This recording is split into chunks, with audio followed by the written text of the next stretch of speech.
ये मूवी सच्ची घटना पर आधारित है और इस कहानी का पहला पार्ट भी है जो कि हमारे चैनल पर है। कृपया करके उसे देखना ना भूलना, आपको उसका लिंक डिस्क्रिप्शन में जरूर मिल जाएगा। चलिए अब आगे की कहानी को देखते हैं। इस कहानी की शुरुआत होती है साउथ ऑस्ट्रेलिया से, जहाँ पर हमें दो पुलिस वाले नजर आते हैं जो कि एक हाईवे के ऊपर पेट्रोलिंग कर रहे थे। वो उस हाईवे पर गुजर रही गाड़ियों की स्पीड को चेक करके उनका चालान करने के लिए बैठे हुए थे और तभी उन्हें एक ट्रक दिखाई देता है जो कि उसी हाईवे पर बहुत ही स्पीड से गुजर रहा था और उसे ओवर स्पीड कहकर वो दोनों पुलिस वाले उस गाड़ी का पीछा करते हैं। दरअसल उन दोनों को किसी तरह से भी उस गाड़ी वाले से फाइन लेना था, लेकिन वो गाड़ी वाला ओवर स्पीड में नहीं था, फिर भी वो उसके ऊपर फाइन लगाना चाहते थे। वो दोनों जब उस गाड़ी को रोकते हैं तो हम देखते हैं कि वो ट्रक किसी और का नहीं बल्कि मिक का था, जो कि अपने नए शिकार के लिए हाईवे के ऊपर घूम रहा था। जैसा कि हमने पहले पार्ट में देखा था, मिक किस तरह से ऑस्ट्रेलिया आए हुए टूरिस्ट को बहुत बेरहमी से अपना शिकार बनाता है। अब जब वो गाड़ी रोकता है तो वो दोनों पुलिस वाले ओवर स्पीड के कारण उसका चालान कर देते हैं, लेकिन मिक कहता है कि वो अपनी गाड़ी को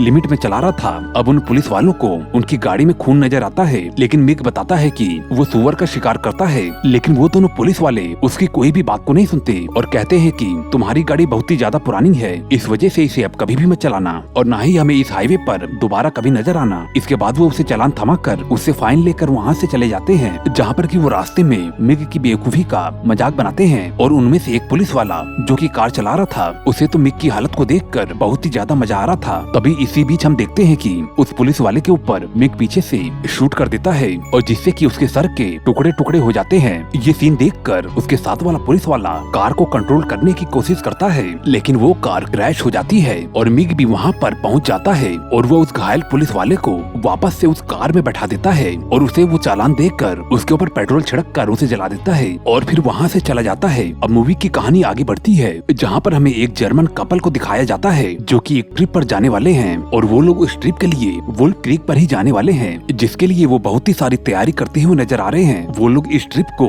लो कॉस्ट ट्रिप बनाना चाहते हैं और काफी सारा पैसा बचाना चाहते हैं। इस वजह से वो दोनों लिफ्ट मांगकर अपनी मंजिल पर पहुंचने के लिए निकल जाते हैं, जहां पर रास्ते में बहुत ही सारी गाड़ियां वहां से गुजरती हैं, लेकिन उन्हें कोई भी लिफ्ट नहीं देता। इसी बीच एक कार आती है जो कि उन कपल को लिफ्ट दे देती है और उन्हें वहां से उन्हें अपनी मंजिल पर पहुंचा देते हैं। अब वो दोनों वुल्फ क्रीक के अंदर बहुत ही ज्यादा मजे करते हैं और फिर उन्हें वहाँ पर एंजॉय करते करते रात हो जाती है और वो दोनों वहाँ से निकलने का सोचते हैं, लेकिन उनके लिए कोई भी कार को नहीं रोकता और तब वो लोग वहीं पर ही रात में स्टे करने के लिए सोचते हैं और वो लोग वहाँ पर एक टेंट लगाकर आराम करने लगते हैं। वहीं दूसरी ओर अपने अगले शिकार के लिए घूमते हुए मिक को दूर से ही उन कपल के टेंट की लाइट से मालूम चलता है कि वहाँ पर उसे अपना शिकार मिल सकता है और वो उनकी तरफ आगे बढ़ता है। अब उनके टेंट के पास पहुँचकर वो उन्हें कहता है कि तुम लोग यहाँ पर रात नहीं गुजार सकते, क्योंकि यहाँ पर रात को गुजारना बिल्कुल भी लीगल नहीं है। ये एक नेशनल पार्क है, अगर रेंजर ने पकड़ लिया तो अच्छा खासा फाइन भरना पड़ेगा। और वो उन्हें अपने साथ सिटी ले जाने को कहता है, यानी कि वहाँ पर उसके फार्म पर रुकने के लिए कहता है, लेकिन वो कपल उनके साथ जाने से मना कर देते हैं और कहते हैं कि वो कोई गलत काम नहीं कर रहे हैं जिससे कि लोगों को कोई फर्क पड़े।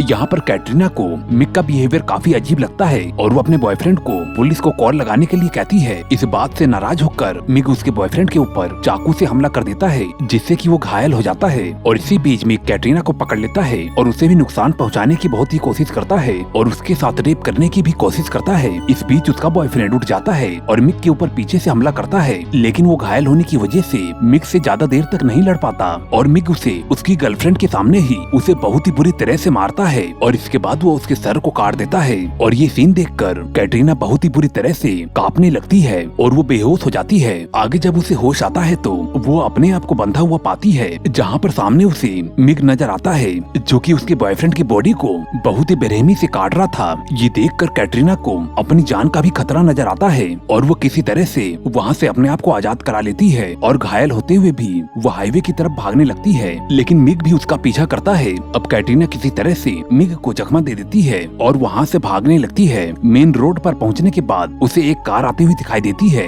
जिसमें कि एक पॉल नाम का एक इंग्लिश टूरिस्ट होता है और कैटरीना की ऐसी हालत को देखकर उसकी मदद करता है और अपने साथ कार के अंदर बिठा लेता है। लेकिन तभी वहाँ पर मिक भी पहुँच जाता है। अब पॉल गाड़ी को स्टार्ट करके जल्दी से वहाँ से भागने लगता है, क्योंकि मिक उसे भी अपने गन से शूट करने लगता है और किसी तरह से वो दोनों अपने आप को बचाते हैं। लेकिन आगे कुछ दूर जाने के बाद उनकी गाड़ी एक पेड़ के पास जाके रुक जाती है और तभी वो देखते हैं कि मिक भी वहाँ पर आ चुका है और वो उनके ऊपर फायर करता है, लेकिन पॉल किसी तरह से नीचे झुककर अपने आप को बचा लेता है, मगर वो देखता है कि कैटरीना को गोली लग चुकी है और उसकी बहुत ही ज्यादा दर्दनाक मौत हो चुकी है। ये देखकर पॉल पूरी तरह से डर जाता है क्योंकि कैटरीना का मुंह बहुत ही बुरी तरह से उधड़ चुका था। अब पॉल वहाँ से भागने की कोशिश करता है, लेकिन मिक उसके ऊपर ताबड़तोड़ गोलियां चलाता है, लेकिन पॉल किसी तरह से एक बार फिर से बचने में कामयाब हो जाता है और भागते भागते बहुत ही दूर आ जाता है, जहाँ पर कि वो कैटरीना की लाश को एक जंगल में छोड़कर वहाँ से आगे बढ़ता है। अब कुछ ही दूर पर उसे एक हाईवे नजर आता है, लेकिन उसे ये नहीं मालूम कि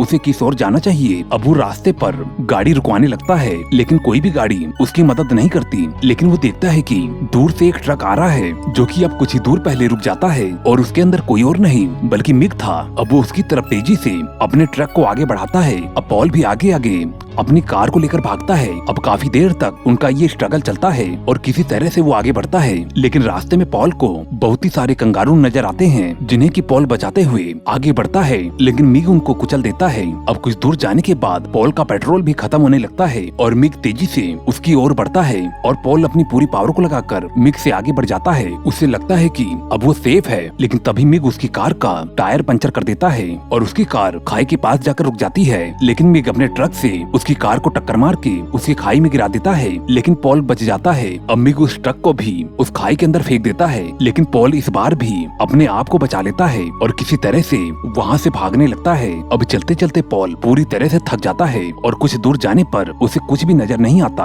और वो वहीं पर बेहोश होने लगता है। लेकिन वो वहाँ पर देखता है कि पास में एक घर है और किसी तरह से दरवाजे के पास जाकर बेहोश हो जाता है। और जब उसकी आँख खुलती है तो वो देखता है कि एक बूढ़ा बूढ़ी कपल ने उनको अपने घर में शरण दी है, जो कि उसका ध्यान रख रहे हैं। और तभी जब वो कपल और वो खाना खा रहे होते हैं, तभी वहाँ पर मिग भी आ जाता है, जिसकी आवाज को सुनकर पॉल बहुत ही बुरी तरह से डर जाता है। जब जैक बाहर जाता है तो वो देखता है कि मिग बाहर ही आया हुआ है और पॉल को अपने आप के हवाले करने के लिए कहता है, लेकिन जैक उसे वहाँ से जाने के लिए कहता है और मिग उसकी बात को मान लेता है और वहाँ से चला जाता है। लेकिन पॉल जैक को बताता है कि वो इतनी आसानी से उसका पीछा नहीं छोड़ेगा, क्योंकि वो एक खतरनाक शिकारी है। और पॉल उन्हें सारी बातें बताता है, जिस बात पर जैक उसे कहता है कि अगर वो यहाँ पर वापस आया तो फिर उसे हम लोग मिलकर खत्म कर देंगे। लेकिन जब जैक अपनी गोलियों को लेने कमरे के अंदर जाता है और कबर्ड को खोलता है तो मिग उसे पीछे से हमला करके उसे बहुत ही बुरी तरह से मार देता है और गन की आवाज को सुनकर उसकी वाइफ भी उसी कमरे में आ जाती है, मगर मिग उसे भी खत्म कर देता है। और ये सब कुछ देखकर पॉल पैदल ही अपनी जान को बचाकर भागता है और मिग भी जैक के घोड़े को लेकर पॉल का पीछा करता है।